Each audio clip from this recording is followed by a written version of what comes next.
Service in Mobile has issued a special marine warning for coastal waters from Okaloosa, Walton County line to Pensacola, Florida, out 20 nautical miles, Pensacola Bay Area including Santa Rosa Sound, until 2:30 p.m. Central Standard Time. At 1:31 p.m. Central Standard Time, a strong thunderstorm was located over Escambia Bay Bridge, or 12 nautical miles northeast of Pensacola Pass, moving east at 35 knots. Hazard, wind gusts 34 knots or greater and small hail. Source, radar. Impact, small craft could be damaged and briefly higher winds and suddenly higher waves.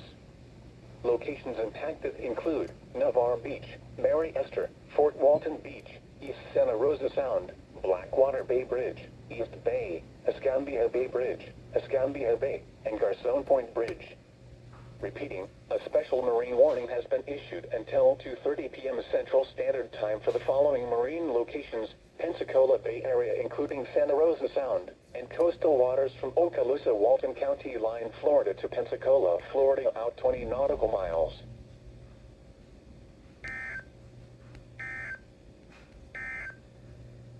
A severe